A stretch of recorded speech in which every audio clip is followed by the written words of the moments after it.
There's one terrible pilot. How was the war on terror won? America was targeted for attack. Investigate this act of war responsible for these attacks on our freedom. One terrible pilot.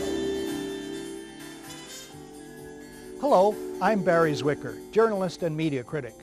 Welcome to The Great Conspiracy, the 9/11 news special you never saw. On this program, we ask questions the 9/11 Commission and the media never asked. We introduce experts you've never seen before and provide background you never get. We recommend books, magazines, videos, and DVDs you've probably never heard of. And websites the media keep under wraps. We avoid thought stoppers such as anti-American and conspiracy theorists and that new word believed to be linked to Al-Qaeda. U.S. President Franklin Delano Roosevelt declared, "The greatest thing we have to fear is fear itself." And indeed, fear may well be the greatest single human motivator. It can serve us and it can save us, but ill-founded fear, that's another story.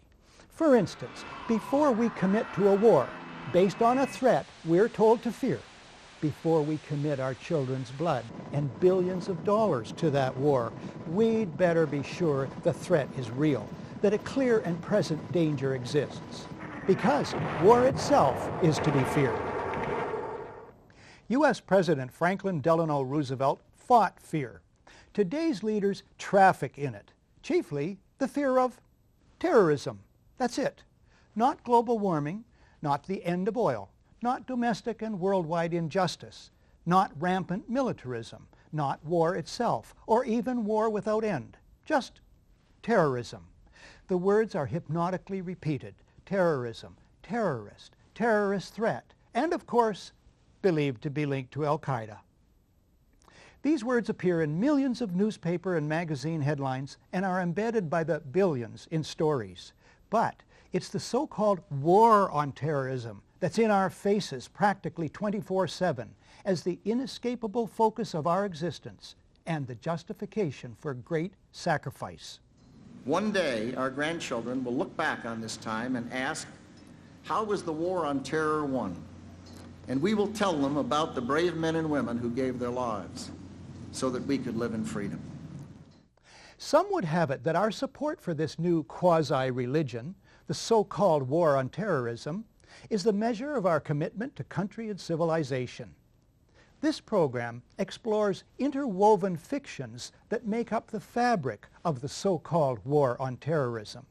It explores the promiscuous issuing of terror alerts. It explores the biggest secret and dirtiest deception of all, bloody terrorist events carried out not by foreign but by our governments to trick the public into supporting war and police state agendas. We explore in particular the radioactive core of today's terrorist hysteria, namely the official story of 9/11, the overarching fiction and crime and cover-up of our time. Before you see this program, or after you do, there may well be another state-sponsored dirty deception. If there is, and if the information in this program helps you to see it for what it is, it will have been worthwhile. The sacred text at the heart of the so-called war on terrorism is the official narrative of what happened on September 11th, 2001, namely that the whole of U.S. intelligence, civil aviation, military, and the political apparatus is caught completely off guard by one evil man and his small network of co-conspirators. America was targeted for attack because we're the brightest beacon for freedom and opportunity in the world, and no one will keep that light from shining. That provides ready-made, easy-to-hate villains and their motives. They hate our freedoms, George Bush repeats over and over. But the official story just doesn't make sense, as we will show. It's exploited as planned by its creators, the government. But final responsibility for the unbelievable story living on to the extent it does in the public mind lies with the vast majority of my colleagues in the mainstream media. If they ever start to do their job properly and examine it skeptically, the official story will crumble into dust finer than that of the Twin Towers. Now, absolutely no one disagrees that 9/11 was a conspiracy. Conspiracy is at the heart of the official story, after all. A conspiracy perpetrated, allegedly, by Osama bin Laden. But what if the conspiracy were hatched not in a cave in Afghanistan, but in Washington, D.C., at the highest levels of the U.S. government? What if the public found out the official story is a big lie? How might that change plans for endless war? There are other paths to true security and lasting peace. The first step on those paths is to expose the official 9/11 story for what it is, a contrived fiction, and then to demand a true accounting of what happened on 9/11 and who was behind the events of that day. Terrorism has been with us for a long time. It tends to be the last resort of the powerless, suffering under acute injustice. And as such, one person's terrorist is seen by another as a freedom fighter. This is what Noam Chomsky calls retail terrorism, that carried out by angry or paid individuals. But then there's wholesale terrorism, that carried out by states. Robert Jensen writes in the Houston Chronicle, "For more than 5 decades, throughout the Third World, the United States has deliberately targeted civilians or engaged in violence so indiscriminate that there is no other way to understand it except as terrorism. And it has supported similar acts of terrorism by client states." He could have reached back further. In his new book, The American Empire and the Fourth World, Anthony J. Hall, according to one reviewer, connects the unspeakable crimes visited upon indigenous people since the conquest by Columbus in 1492 to today's so-called war on terror. According to Hall himself, the imagery of terrorism has replaced that of savagery and then communism as the main explanatory catch-all to describe the real, illusory, or manufactured enemies of the American way of life. So, on one side, ours, the use of terror either is not admitted or is simply defined as not terror. And the other side's terror is defined as the only kind of terror. Terror then needs to be put into perspective. Perspective, writes Lawrence Martin, former Washington correspondent for the Globe and Mail, is a ghost in American journalism. Last year, acts of terrorism killed 300 to 400 people, ranking it so far down the list of dangers that it is barely visible. He might have added that 300 is the number of Americans struck by lightning each year. Another note about appearance and reality.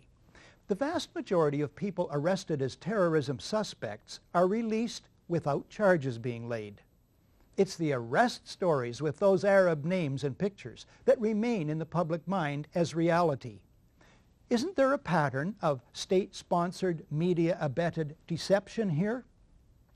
But the dirtiest secret about terrorism is also by far the largest.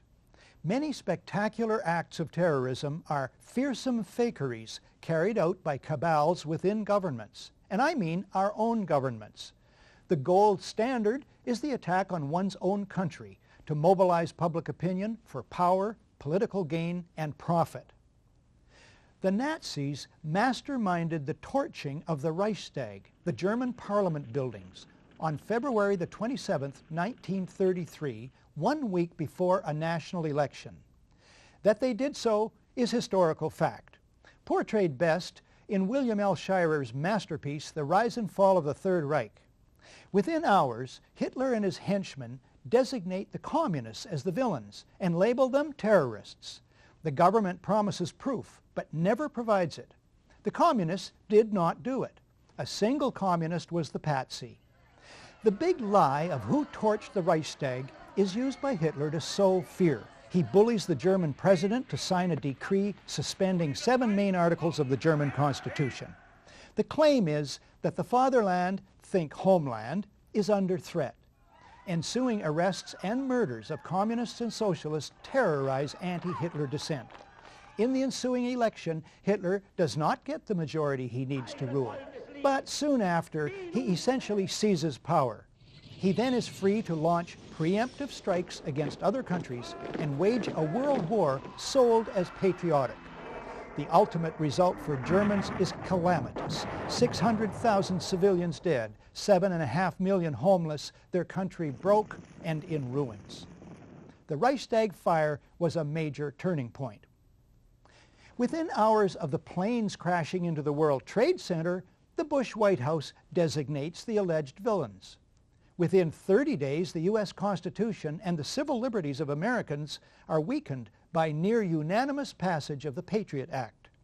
A war on terror is announced. Within months, preemptive strikes are launched against Afghanistan and Iraq, though no evidence is produced that Iraq took part in 9/11. Dissent in the USA is under fire even as millions in the USA and worldwide oppose the Iraq War. The White House announces that the war on terror, in effect World War, may never end. At least 1,000 Americans are soon to die in Iraq alone. Expenditures mount into the trillions. The so-called war on terrorism justifies the mounting deaths of U.S. soldiers and civilians in Iraq and elsewhere, justifies the little publicized construction of giant new U.S. military bases overseas, and is the basis for the doctrine of preemptive war, contrary to international law and basic morality. It's responsible for grotesquely ballooning deficits to pay for all this, debts being passed on to coming generations, and plans for even more expenditures on terror-fighting bureaucracies. The so-called war on terror is cited as the ultimate basis for sharp increases in domestic spying and reduction in freedoms and civil liberties at home and attempts to criminalize dissent. All this because the official authorized truth is that foreign terrorists attacked the USA on 9/11. As we tape this in the summer of 2004, fear grows as authorities and pundits predict more terrorist events on the scale of 9/11 or greater. The I word, inevitable, is increasingly used. The designated scapegoats of 9/11 gained nothing positive from it. On the other hand, even the hardliners in Washington themselves agree 9/11 boosted their agenda. Who benefits from more of the same? The fear campaign, always resting on the official 9/11 story, looks deliberate. Again, what if the official story of 9/11 is a big lie? You probably don't know, if you're trapped inside the cocoon spun by the North American media industry, that there is in fact widespread skepticism about who was behind 9/11. 30% of Germans, according to reliable polls, think the U.S. government had a hand in it. They remember that big Reichstag deception. This poll done in Canada in May 2004 showed 63% of Canadians think individuals within the U.S. government, including the White House, had prior knowledge of the plans for the events of September 11th and failed to take appropriate action to stop them. In this program, we present some of the accumulating evidence indicating that lying behind the great deception of 9/11 is the great conspiracy of 9/11. But first, more historical context. When we come back, 3 true stories of fake attacks on America. Let's find out about despotism. This man makes it his job to study these things. Well, for one thing, avoid the comfortable idea that the mere form of government can of itself safeguard a nation against despotism. Welcome back to The Great Conspiracy, the 9/11 news special you never saw. If 9/11 is a big lie, a fake attack, an inside job, is it unique? No, quite the reverse. Most war-triggering incidents are great deceptions. The Mexican-American War, the Spanish-American War, the attack on Pearl Harbor, all involved secretly contrived attacks on Americans planned or encouraged by American presidents. The Vietnam War and Desert Storm in 1991 also were triggered by deceptions involving U.S. presidents. If 9/11 is not such a deception, it's an exception to the rule. Most people want peace most of the time. That's a problem for rulers bent on war. History teaches that rulers arranging for their country to be attacked, or appear to be attacked, is the fastest method for these rulers to get their way when they want war. Consider only 3 cases, starting with this book, Body of Secrets. Author James Bamford is a former Washington investigative producer for ABC's World News Tonight with Peter Jennings. I learned of this book on ABC's website. Bamford's information comes from interviews with, for instance, the former dean of the U.S. intelligence community, and from government documents. It takes 80 pages to list Bamford's more than 600 information sources. Here's the story. It's 1962. John F. Kennedy is U.S. President, Robert McNamara is Secretary of Defense, and Admiral Lyman Lemnitzer heads the U.S. Joint Chiefs of Staff. The CIA fails in its illegal Bay of Pigs invasion of Cuba. JFK decides, Bamford writes, to back away from military solutions to the Cuban problem. But Lemnitzer, the CIA, and others at the top remain obsessed with Cuba. Writes Bamford, as the Kennedy brothers appeared to suddenly go soft on Cuba, Lemnitzer could see his opportunity to invade quickly slipping away. Attempts to provoke the Cuban public to revolt seemed dead. Lemnitzer and the other chiefs knew there was only one option left that would ensure their war. They would have to trick the American public and world opinion. Lemnitzer comes up with Operation Northwoods. We could blow up a U.S. ship in Guantanamo Bay and blame Cuba. Casualty lists in U.S. newspapers would cause a helpful wave of national indignation. We could develop a communist Cuban terror campaign in the Miami area, in other Florida cities, and even in Washington. An elaborate variation. Create an exact duplicate for a civil registered aircraft. At a designated time, the duplicate would be loaded with selected passengers, all boarded under carefully prepared aliases. The actual registered aircraft would be converted to a drone, a remotely controlled unmanned aircraft. The destruction of that aircraft will be triggered by radio signal. The Cubans would be blamed. Finally, another variation is described by Bamford. On February the 20th, 1962, John Glenn was to lift off from Cape Canaveral on his historic journey. Lemnitzer proposed that should the rocket explode and kill Glenn, the objective is to provide irrevocable proof that the fault lies with Cuba by manufacturing various pieces of evidence which would prove electronic interference on the part of the Cubans. Thus, Bamford notes, as NASA prepared to send the first American into space, the Joint Chiefs of Staff were preparing to use John Glenn's possible death as a pretext to launch a war. The Operation Northwoods plan shows the Pentagon was capable, according to Bamford, of launching a secret and bloody war of terrorism against their own country in order to trick the American public into supporting a war on Cuba. In light of this, does Pentagon complicity in the events of September 11th sound entirely far-fetched? Now, fast forward just 2 years from Operation Northwoods to August 2nd, 1964. In the Gulf of Tonkin, North Vietnamese torpedo boats attack the U.S. destroyer Maddox. The Associated Press story, for some reason, is datelined Pearl Harbor. The lead: 3 PT boats, identified by Secretary of State Dean Rusk as North Vietnamese, attacked. Later, a second U.S. destroyer is attacked, according to news reports.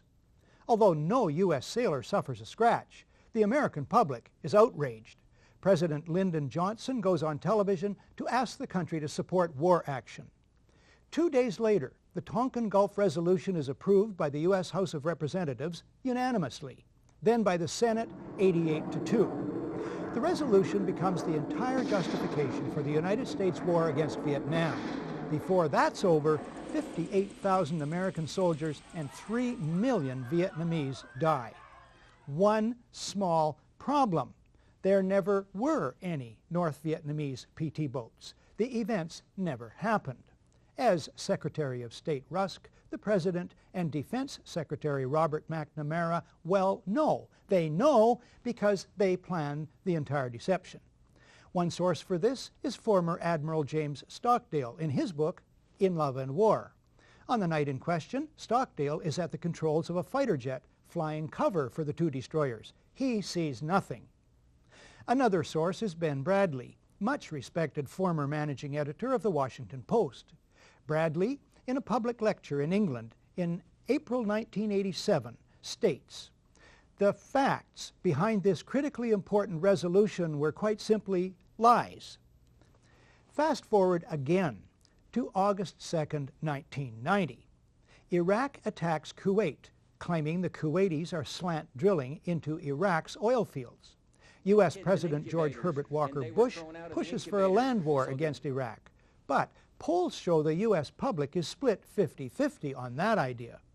Then comes this eyewitness testimony before a congressional committee from a 15-year-old Kuwaiti girl. The claim is she cannot be identified for fear of reprisals. While I was there, I saw the Iraqi soldiers come into the hospital with guns. They took the babies out of the incubators, and left the children to die on the cold floor. The U.S. public is outraged. The result? Support for land war zooms. It's a turning point. Desert Storm is launched. 135,000 Iraqis are killed.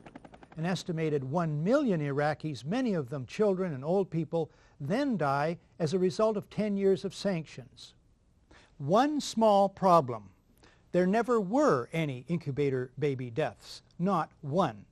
The Canadian Broadcasting Corporation's investigative flagship program, The Fifth Estate, reveals the girl to be the Kuwaiti ambassador's daughter, given her lines and coached in acting by the giant American PR firm Hill & Knowlton.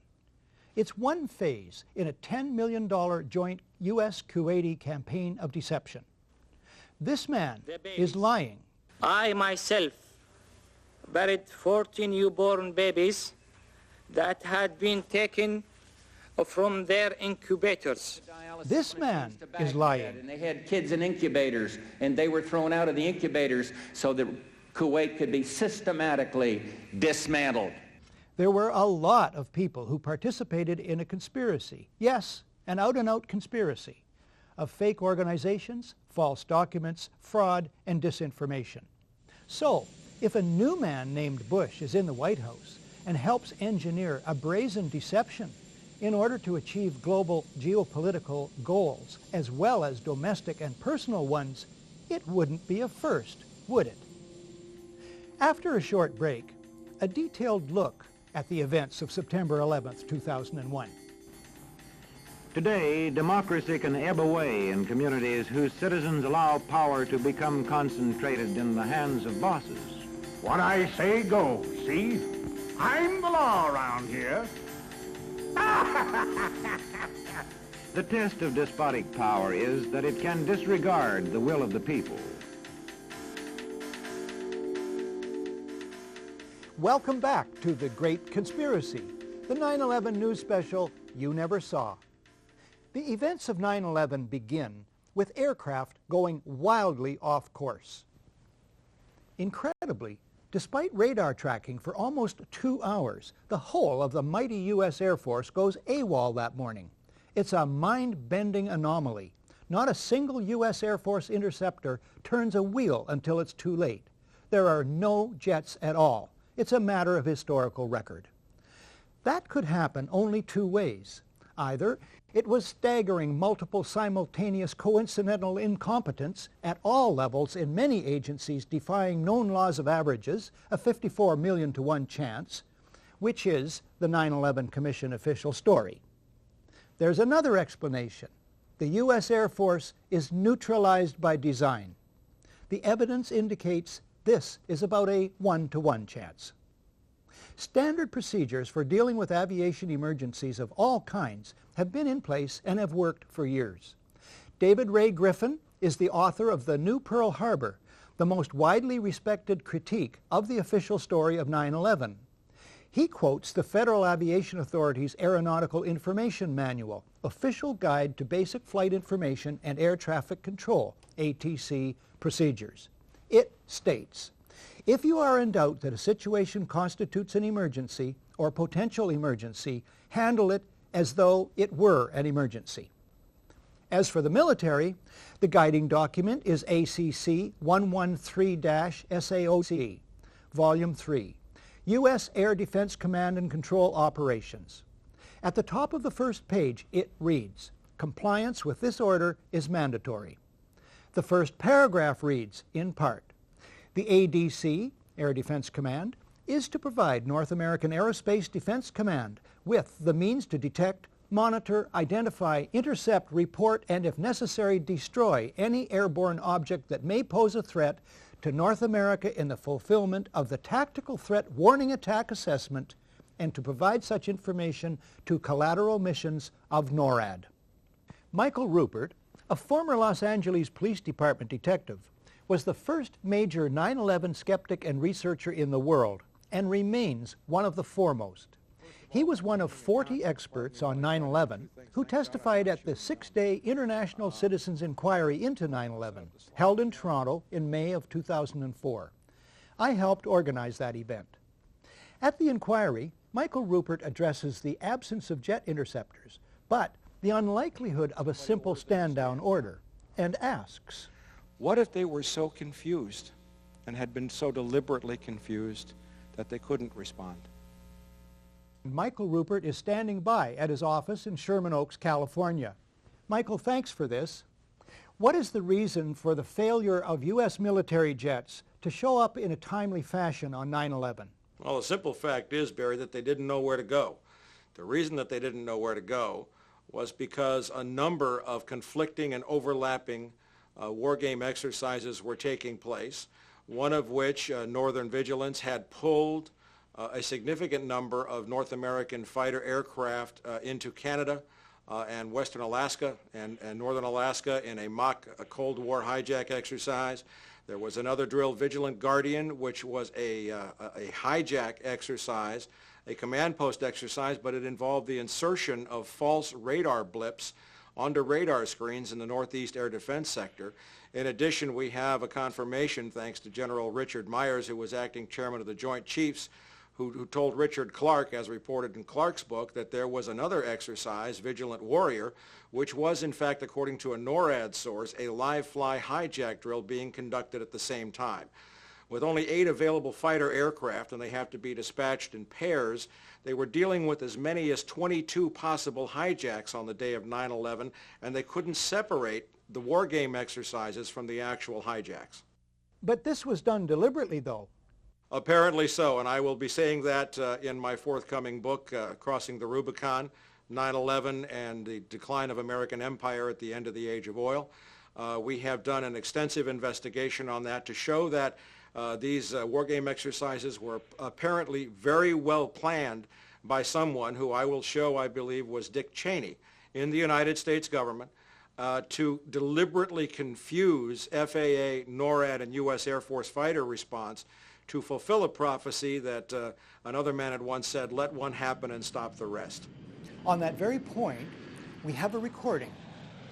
Hi, Boston Center, Team U. We have a problem here. We have a hijacked aircraft headed towards New York. We need someone to scramble some F-16s or something up there to help us out. Is this real world or exercise? No, this is not an exercise, not a test. Now, the 9/11 Commission didn't mention the war games, is that right?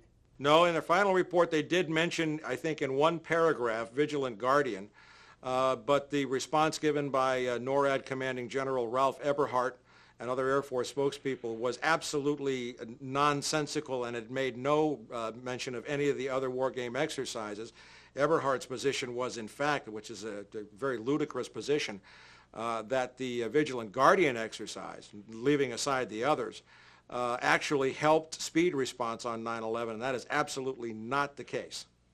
How does this relate to the 9/11 Commission report, which says that planes had gone in the wrong directions? Well, that's a separate issue, and that remains to be clarified. But what I will be disclosing in my book, in effect, is that there were 2 simultaneously operating command and control systems functioning on the day of 9/11, and at sometimes they were issuing conflicting orders.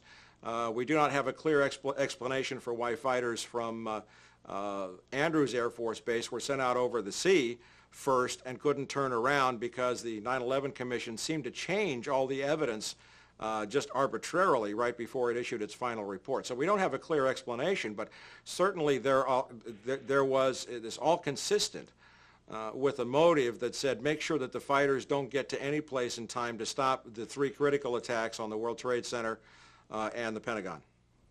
I have called that in my own research an effective stand down. Would you say that would be a correct characterization? Well, it is a de facto stand down. That was the intended result. I would really call it an intended paralysis. With only 8 available fighters, and fighters have to be scrambled in pairs, you only had a chance for 4 responses out of what we have confirmed were as many as 22 possible hijacks showing up on radar screens. That is fascinating and damning information. I look forward to your book. What about the motivation for the whole of 9/11? Well, overall, the primary motivation was something we call peak oil, the fact that the world has either passed or is at now its permanent peak of hydrocarbon or oil production, and now about to go into a condition of permanent and irrevocable decline in oil production, even as demand is soaring exponentially, both in the West and in China, Asia, and the developing countries.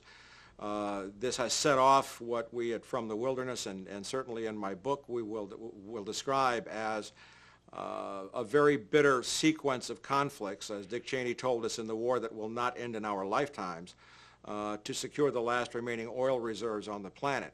We've seen a lot of other instances where this kind of attack was predicted and stated as a requirement for the American empire to mobilize its military resources. Zbigniew-Brzezinski did in his book, The Grand Chessboard, in 1997. The Project for a New American Century called for a new Pearl Harbor in 1992. So there is, there's a lot of evidence here showing very clearly that this attack was needed. It was planned, and all of the evidence that has been so diligently compiled has just been absolutely ignored by the Keene Commission. And finally, Michael, I certainly, for one, accept your motive of peak oil. What about other motives that could be involved? Well, if you are going to, as Zbigniew-Brzezinski wrote, he said some kind of direct external threat, an attack like Pearl Harbor, basically he said you have to scare the bejesus out of the American people to get them to support the, quote, imperial mobilization, those were his words, necessary to secure these vital resources in these strategic geopolitical regions on the planet. Without that, the American people would never have gone for it. And of course, now in late 2004, we are beginning to see that the American people aren't going along with it now either. Michael, thank you for this today. Bye-bye, Barry. Dr. Robert M. Bowman is a veteran of 122 combat missions in Vietnam. His 22-year Air Force career culminated in his job as Director of Advanced Space Programs Development for the Air Force Space Division during the presidency of Ronald Reagan. He's president of the Institute for Space and Security Studies. His presentation to the Citizens Inquiry was titled, "A Fighter Pilot Looks Back at 9/11 and Forward to a Resurrected America." 9/11 is related to just about everything else, particularly the war against Iraq. These two things have one aspect very much in common. They are both, in my opinion, treason. The cabal of neoconservatives at PNAC, I think you all know what that is, who planned this war, Cheney, Rumsfeld, Wolfowitz, Libby, Pearl, Jeb Bush, even before W became president, I don't say elected, I say became president, this cabal knew the American people would not stand for a war against Iraq unless there was, as they put it in their own document, a new Pearl Harbor. 9/11 supplied that. In other words, 9/11 was a false flag operation. That's one term to describe an act carried out to make it appear it was done by someone else. Next, the man who's written the book on false flag operations. Webster Tarpley is an historian and journalist based in Washington, D.C. He has studied the dark world of intrigue, peopled by patsies, paid killers known as operators, and moles, government officials who flout their own country's laws. He made 2 presentations to the International Citizens Inquiry into 9/11. They are uncompromisingly titled The 9/11 Terror Fraud, a Coup Against Civilization. Now here I would submit is a very important diagram that I commend to your attention, and I want to tarry and look at it for a moment. We are dealing with state-sponsored false flag terrorism. I don't mean state-sponsored in the sense that it has to be sponsored by the entire command structure of the country in question, but that it is carried forward by a private network ensconced and infesting decisive nodal points in the state apparatus of that country. I'll try to show you what I mean. Here we have to distinguish a world of patsies, the people that you hear about. I'll try to show you some of this in detail. The people we can call the dupes, the useful idiots, the fanatics, the police agents, the double agents, the provocateurs, in short, the Oswalds, the fall guys. Lee Harvey Oswald, I'm just a patsy, direct quote. That's one group. The moles. This is the group of government officials, the network of government officials whose loyalty is not to the command structure, the Constitution, or their country in some diffuse sense, but rather their loyalty goes to a private intelligence network, a private clique, faction, a group of putschists, if you will, people trying to have a coup d'etat. You also have to distinguish the professional killers. These are the cold-blooded technicians of murder. This is the sort of area where you see retired veterans of the Special Forces, the Delta Force, the CIA Operations Directorate, and so on down the line. The old boys. At the end of the 80s and the beginning of the 90s, the term for this group in Washington was the asteroids. Finally, the corporate media. They are the indispensable ingredient, because without them, you can't have anything. You have to have mass propaganda to accredit and spread and pound the official version of the events into the minds of people, and to smooth over the inevitable absurdities, contradictions, impossibilities, and so forth of the official story. Mass brainwashing in the Anglo-American tradition is what they propose. You're watching The Great Conspiracy, the 9/11 news special you never saw. When we come back, the classic question. What did the president know about 9/11, and when did he know it? When a competent observer looks for signs of despotism in a community, he looks beyond fine words and noble phrases. One nation, indivisible, with liberty and justice for all.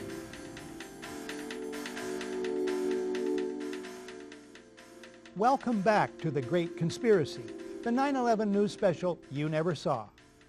What did George Bush know about the events of 9/11, and when did he know them? I'm not asking what George Bush, or Bill Clinton for that matter, knows or should have known in the weeks or years before based on this or that so-called intelligence report that he sees or should have seen about vague or not so vague alleged terrorist threats. No, my questions are much more restricted. I'm asking what specific advance information George W. Bush has about the first plane hitting the World Trade Center before it strikes. How does he get that information, and from whom? Why does he act as if he has far less information than the record shows he must have had? Initial news reports show the president informed of the gravity of the situation that morning. That famous whisper in the ear must be put into context. It takes place at 9:05. That's 1 hour and 5 minutes after the first hijacking. 45 minutes after the FAA is aware of multiple errant airliners, 20 minutes after the first aircraft smashes into the Trade Center, 18 minutes after CNN breaks into regular programming. In other words, a torrent of hot water churns under the bridge before whisper time. Researchers Jared Israel and Ilarion Bykov of EmperorsClothes.com write shortly after 9/11. The President of the United States travels with an entire staff, including the Secret Service, which is responsible for his safety. The members of this support team have the best communications equipment in the world. They maintain contact with, or can easily reach, Bush's cabinet, the National Military Command Center in the Pentagon, the FAA. Information concerning these alarming events must be shared with the President by his staff, otherwise they would be derelict in their duties. Not surprising then, this report by ABC's John Cochran, traveling with the President, here speaking to Peter Jennings, not long after the President left his hotel. Peter, as you know, the President is down in Florida talking about education. He got out of his hotel suite this morning, was about to leave. Reporters saw the White House Chief of Staff, Andy Card, whisper into his ear.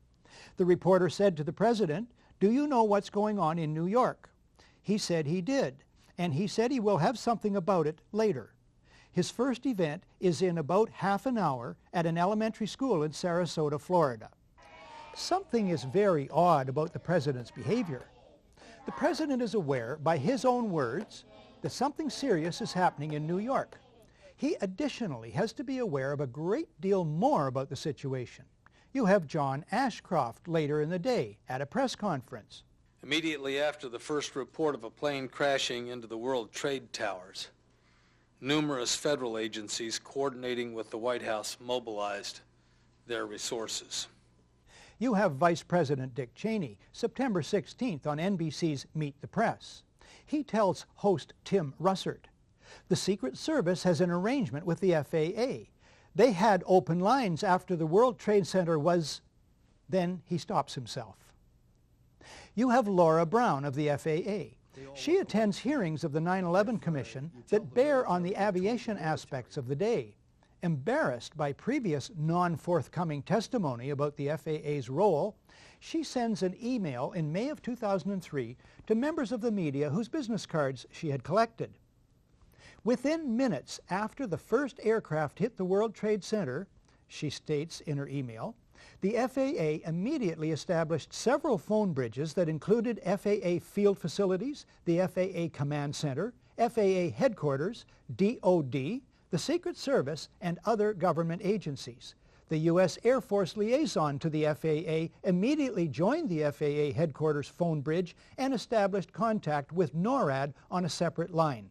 The FAA shared real-time information on the phone bridges about the unfolding events, including information about loss of communication with aircraft, loss of transponder signals, unauthorized changes in course, and other actions being taken by all the flights of interest, including Flight 77.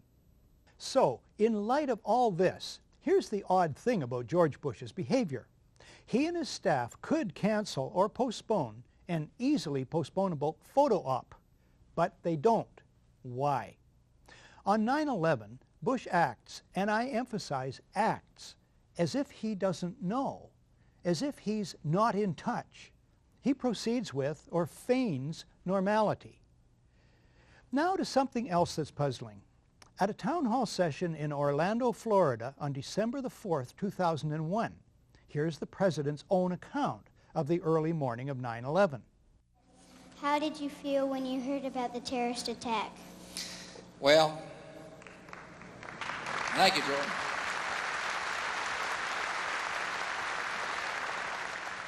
Well, Jordan, you're not going to believe what state I was in when I heard about the terrorist attack. I was in Florida.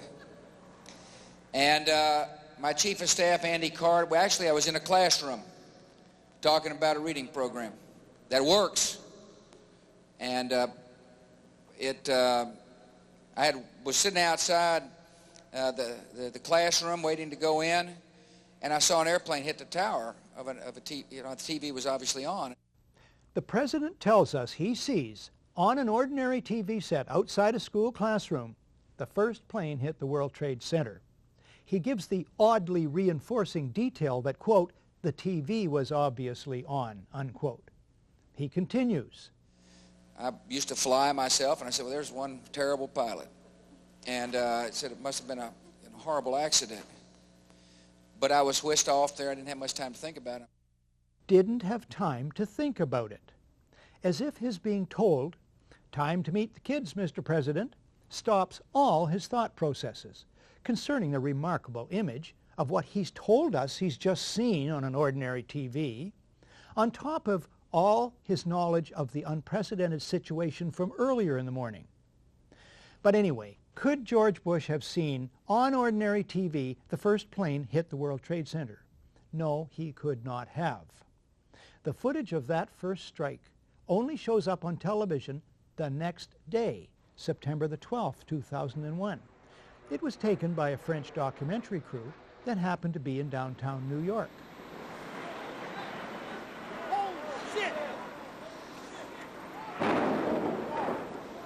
The Orlando Town Hall session takes place 7 weeks after 9/11, so it can be suggested Bush confuses the second plane with the first.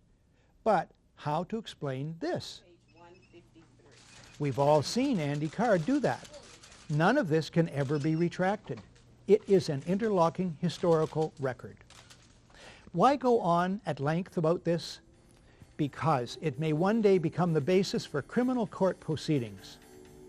When we come back, is George Bush one of a group of conspirators involved with the attack?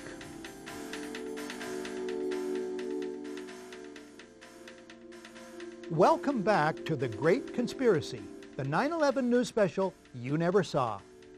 George Bush is very convincing that he saw the first plane strike the World Trade Center the morning of 9/11 on regular TV.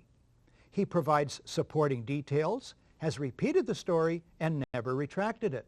It has run on the White House website. Since he cannot have seen it on regular TV as he claims, it is not unreasonable to conclude that he sees the first plane on private, closed-circuit TV earlier that morning or in a private holding room later.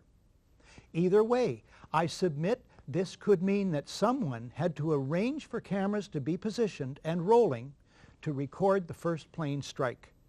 Those involved had to know precisely that the first plane was in the air, where and when the plane would hit.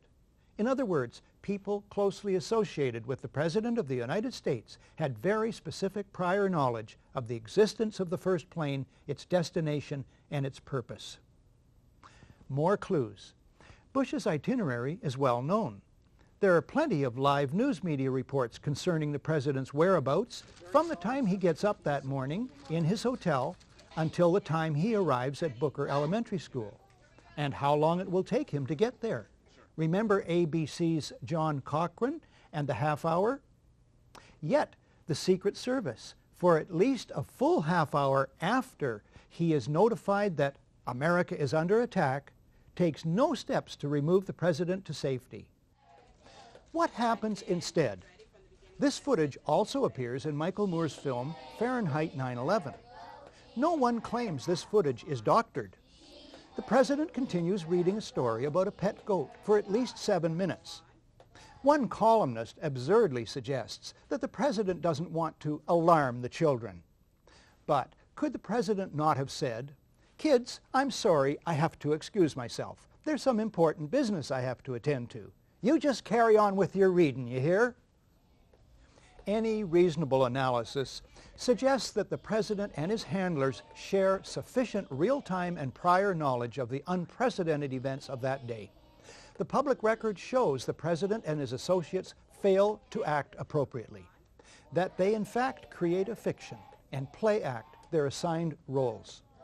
This evidence alone constitutes grounds for proceeding with an indictment on charges of conspiracy to commit treason. But if, let's be dogged here, if the official story is true, and an astoundingly successful sneak attack from diabolical Muslims caught America totally off guard, then the White House surely must be highly motivated to turn heaven and earth, to use one of their own favorite cliches, to investigate the events of that day as quickly and thoroughly as possible, the White House must rush to appoint a respected chairman and commissioners, give them the widest powers to call witnesses, spare no expense. Except for the Reichstag fire, that's how it's usually done. 6 days after the sinking of the Titanic, a chairman is appointed to head an investigation. 9 days after Pearl Harbor, the first of 4 investigative commissions is struck. The JFK assassination, the Challenger disaster, 7 days each. How many days after 9/11 is it that President Bush names someone to head an investigation? This commission has been charged with a crucial task. Call it foot dragging. And then, who does Bush appoint? He appoints Henry Kissinger.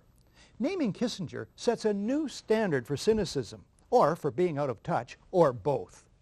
A New York Times editorial suggests the choice was to contain an investigation the White House long opposed. But Kissinger at least is an expert on the date September 11th. It was on that day in 1973 that the CIA-assisted overthrow of the democratically elected government of Chile takes place, masterminded by Kissinger for Richard Nixon. President Salvador Allende is murdered. In his 2001 book, The Trial of Henry Kissinger, Christopher Hitchens notes Kissinger as a crucial figure at all stages of this crime and cover-up. Now, this is in reference to a bloody and unnecessary Kissinger-driven episode in Indochina, which cost the lives of 64 U.S. servicemen. But it also sums up Kissinger's role in the bloody Chilean operation. The cover-up is as important as the crime. The White House tries to install Kissinger, an expert at cover-ups, to head the 9/11 investigation. After a universal backlash, Kissinger backs off. Bush then names, it's 431 days now, Thomas Kean and Lee Hamilton as co-chairmen. Kean's Azerbaijan oil connections and other conflicts of interest should make him ineligible from the outset. He earlier co-chairs the Homeland Security Project. Observers have noted that huge profits are to be made in the surveillance and security industries these days. The more alarmed the public, the bigger the profits. As for co-chair Lee Hamilton, Washington investigative journalist Joyce Lynn says he should be called Mr. Cover-Up. He is 0 for 4, she says, in finding any malfeasance in the 4 previous investigative commissions on which he served. These include the Iran-Contra affair and the October surprise, which denied Jimmy Carter the presidency. The White House chooses all the commissioners. Lynn calls them key insiders rife with conflicts of interest. The White House brazenly appoints as the executive director one Dr. Philip Zelikow, a right-wing Republican hawk deeply involved in the Bush circle, a member of the Bush-Cheney transition team, and a National Security Council advisor with Condoleezza Rice under Bush 1. The editor of Vanity Fair, Graydon Carter, sums it up. The Bush White House did everything in its power to derail an open inquiry.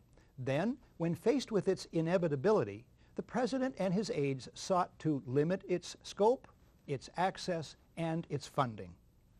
The Commission's full title is the National Commission on Terrorist Attacks upon the United States. Reflecting extreme laziness in research and wording, the mainstream media keep referring to it as the Independent 9/11 Commission. This commission was about as independent from White House control and manipulation as the abused prisoners at Abu Ghraib were from their jailers. Mandate. The commission itself says, we're not out to blame anyone. In other words, accountability is not part of the mandate. Budget. In January 2003, the Bush administration allots the commission $3 million.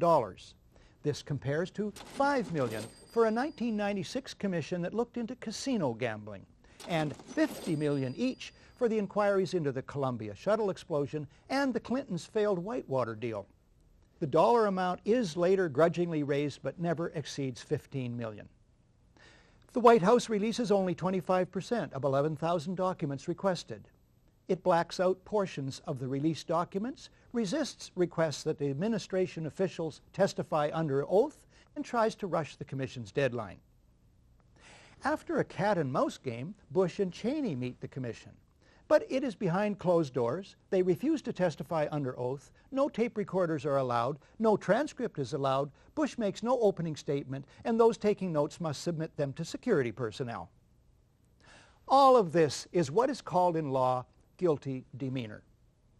The behavior of the White House in relation to the Commission from start to finish only makes sense if the official story is a lie and the truth needs to be kept secret. The term whitewash doesn't do justice to the report of the 9/11 Commission. Omission-riddled inventive cover-up, maybe? The Commission finds that the ultimate reason the events of 9/11 took place was a failure of imagination. They ought to know. Imagination was something the Commission had in abundance. The Commission imagines U.S. intelligence received insufficient specific warnings of an impending event. Even though CIA head George Tenet says in an unguarded moment that the system was blinking red, the Commission imagines there's nothing to go with. When we return, an American researcher on the number of published warnings. A community rates low on an information scale when the press, radio, and other channels of communication are controlled by only a few people. And if books and newspapers and the radio are efficiently controlled, the people will read and accept exactly what the few in control want them to. Welcome back to The Great Conspiracy, the 9/11 news special you never saw. American Paul Thompson has created the definitive timeline of events related to 9/11. It's drawn exclusively from published reports. Thompson takes almost an hour at the Toronto Citizens Inquiry to list a fraction of the published reports dealing with early warnings. Then in late August, so according to some news reports from Der Spiegel and Die Zeit, and it's also reported in the BBC and Haaretz in Israel. This is really interesting. Supposedly, Israel gives the U.S. a list of 19 terrorist names. So there are 19 people on the flight, and here they're giving 19 names. We don't know if they're the exact same list.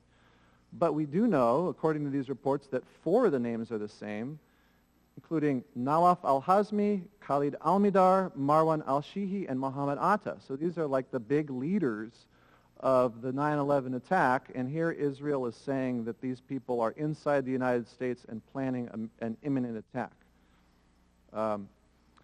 Then early September, Egypt warns the U.S. saying that al-Qaeda is in the advanced stages of a, quote, significant operation, unquote, against an American target, probably within the U.S.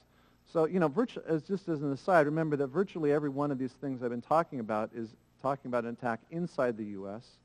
Remember that George Tenet said that all the information they had pointed to an attack overseas.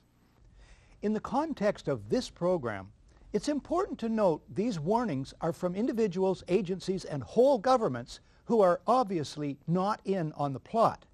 It should be observed that in the main, the controversies over who knew what and when about the attacks are diversionary mini-dramas that reinforce the official fiction. What these individuals and agencies and governments discover are plans and patsies being prepared to play their roles. Even if it's the most charitable explanation, and we say it was only incompetence, that incompetence was so severe. I mean, how many warnings do you need? And not only that, but it was followed after 9/11 by a cover-up. And as it's often said, it's not the crime, but it's the cover-up that, you know, that you end up going to jail for. That, you know, between the incompetence and the cover-up, that alone should lead to impeachment of President Bush and all of his top people. Speaking of Bush and his top people, the Commission imagines, page 35, that at 8:46, when Flight 11 hits the North Tower of the World Trade Center, neither the President or anyone, quote, in the White House or traveling with the President knew that Flight 11 had been hijacked at 8:14 that morning. Wrong. The Commission imagines, page 39, that as late as 9:30, quote, no one in the president's traveling party had any information that other aircraft were hijacked or missing. Wrong. The Commission imagines it can get away with such claims, even though millions of people saw TV news reports about the hijackings on CNN beginning at 8:48. The 9/11 Commission fails to ask many, many questions. Why, for instance, was protective cover not provided for Air Force One? The Commission makes no mention of the extensive connections between the Bush and bin Laden families. The Commission imagines, and it's utterly right, that the media will fail spectacularly in their duty to notice these and other glaring omissions. The Commission counts on the media failing to be skeptical or to ask probing questions. As columnist Lawrence Martin puts it, you would think that given the presidential record of duplicity, Bill Clinton on Monica, Ronald Reagan on Iran-Contra, Richard Nixon on Watergate, Lyndon Johnson on the Gulf of Tonkin, John Kennedy on the Missile Gap, that journalists might catch on one day. Not in America. Martin adds, if media buttons weren't so easy to push, it's a safe bet that the terrorism threat wouldn't get half the airtime. Well, half the airtime would still be billions of hours. The Commission imagines, and it's right again, that the New York Times will devote pages and pages of coverage to the Commission's report without batting an eye at the shortcomings dealt with in this program. Subsequently, scores of New York Times stories quote the findings of the 9/11 Commission as dependable truth on anything to do with 9/11. The Commission imagines, and it's right on the money, that TV networks will air without question and newspapers publish without question this alleged exchange on 9/11 between the FAA's Herndon Command Center and FAA headquarters. I call it the report. Do we want to think about scrambling aircraft? Oh, God, I don't know. That's a decision somebody's going to have to make probably in the next 10 minutes. Can we hold it right there?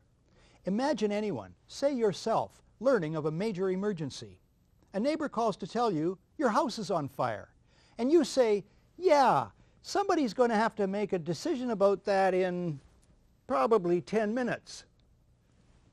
The fact is that on the morning of 9/11, there's a good chance that you leaped into action. Millions of ordinary people did. They call family and friends to turn on the TV. Many, I was one, try to get through to loved ones in New York. We find the phone system down. We call others to see if they'd gotten through. And they call us. But at FAA headquarters? Everybody just left the room. Yes, sir. I've noticed that. When there's a really big emergency, such as we have with the report here, key people just walk out of the room with fishing rods. When we come back, comments about the FAA and the 9/11 Commission report from David Ray Griffin, author of the book The New Pearl Harbor, Disturbing Questions About the Bush Administration and 9/11.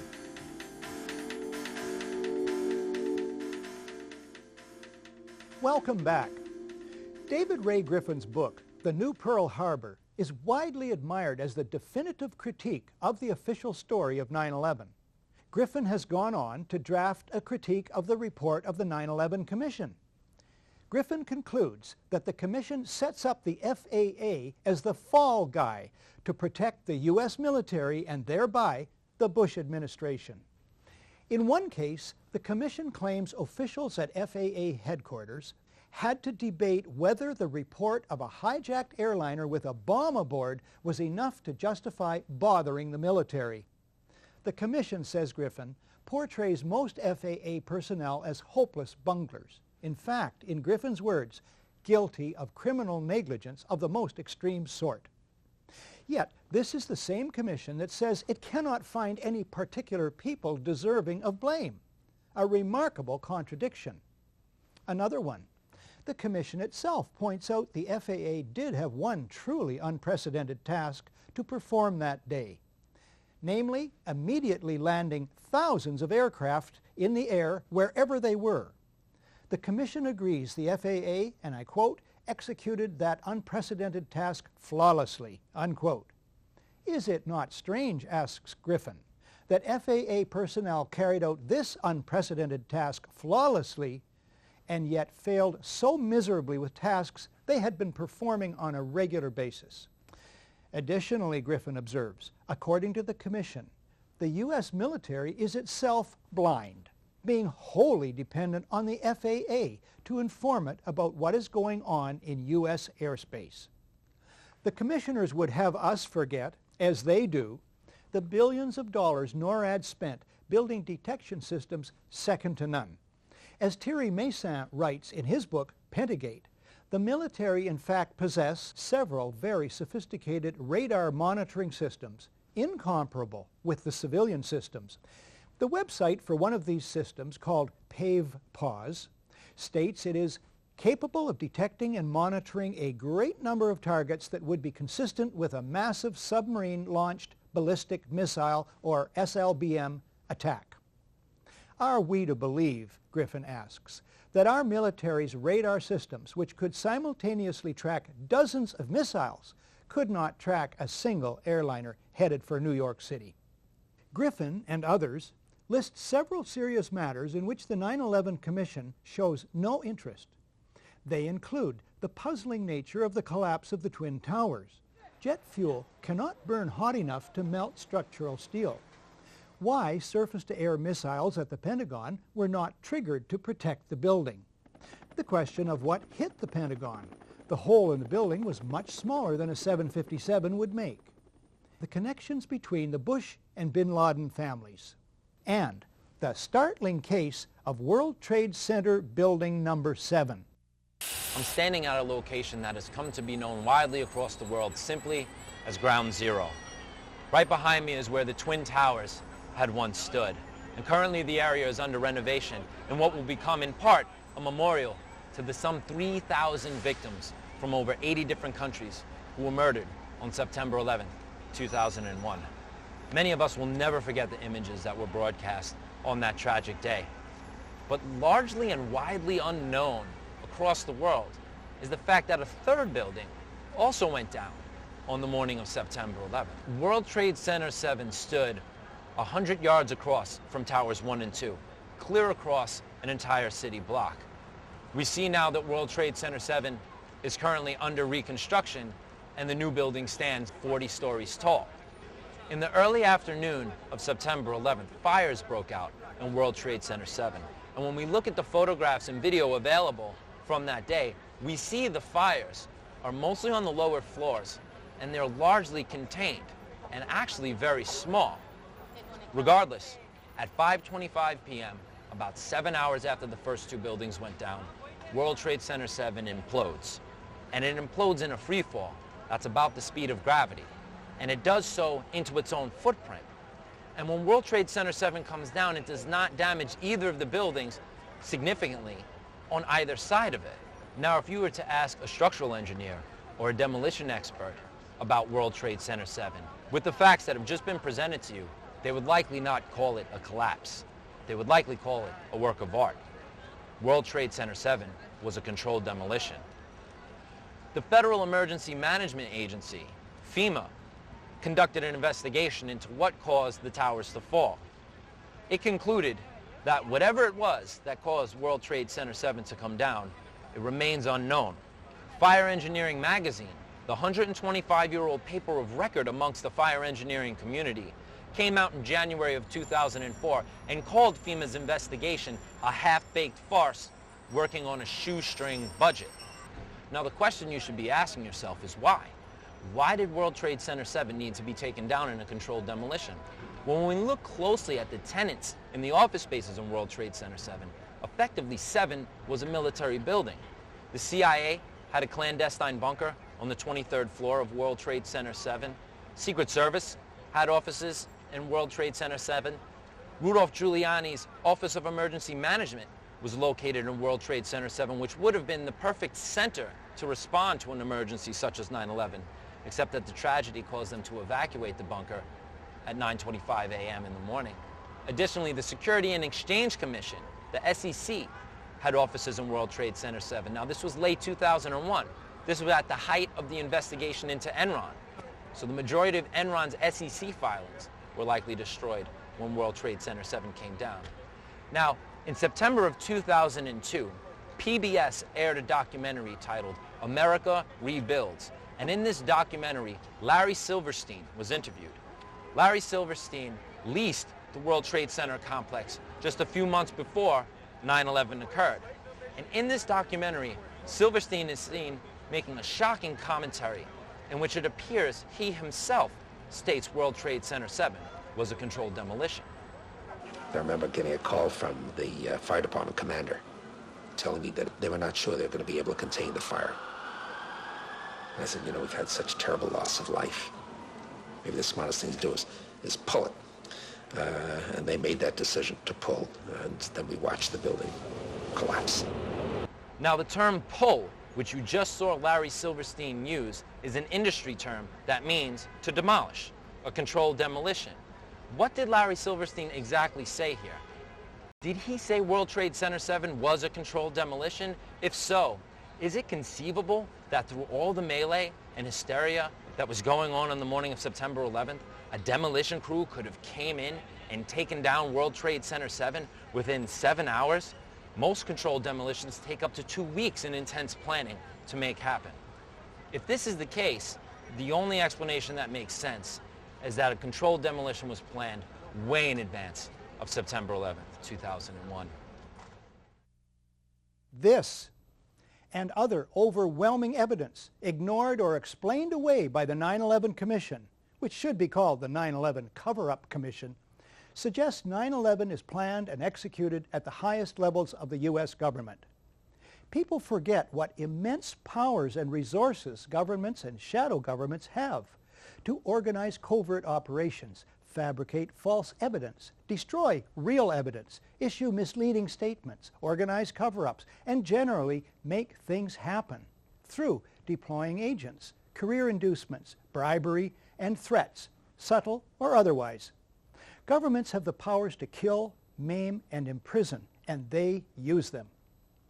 One example, it's the endless arrests of suspected terrorists, the vast majority eventually released without any charges being laid. On any other subject, this would create a huge outcry. And of course, governments have the powers of propaganda, PR spin, news management, and not least, secrecy. In the face, though, even of this overwhelming evidence, people still find reasons to remain blind to the possibility that 9/11 was an inside job. They say a conspiracy this large could not be kept secret, but most large covert operations are kept secret. People say they, meaning the Bush administration, wouldn't dare, for fear they'd be found out.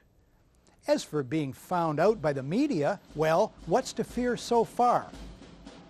Upholding the U.S. Constitution obligates one to guard against enemies, foreign and domestic. The founders of the country included that for good reason. They knew that for centuries governments have turned toxic. The price of freedom is eternal vigilance, and not just from outside threats. The trumpeting of outside threats, in fact, is the commonest ploy used by internal rogues. Today's media feast on, profit from, and join in the trumpeting of outside threats and the demonization of designated villains. We expect more of the media than we've been getting. We expect them to remember something of history, to be watchdogs for democracy, and to have some backbone. Won't just one major paper do what the Washington Post did with Watergate, get onto this and not let go until the rest of the media have to pay attention? I've been a media critic for 35 years. I've watched the media become more and more corporate, more and more ideological, more and more dishonest, more and more part of a power structure which manufactures and manipulates fear and excuses death and destruction, and thereby become complicit in it. But I've also learned a big lesson, belatedly, and that is that too many of us want to be shielded from troublesome truth, want our inner child to be reassured, want, in short, to be lied to. With knowledge comes responsibility. We, who are finding the scales falling from our eyes, must also find the courage to make our media and government accountable. Many peaceful means for doing this still exist. This is Barry Zwicker, signing off for The Great Conspiracy, the 9/11 news special you never saw, but that I still live in hopes that you will.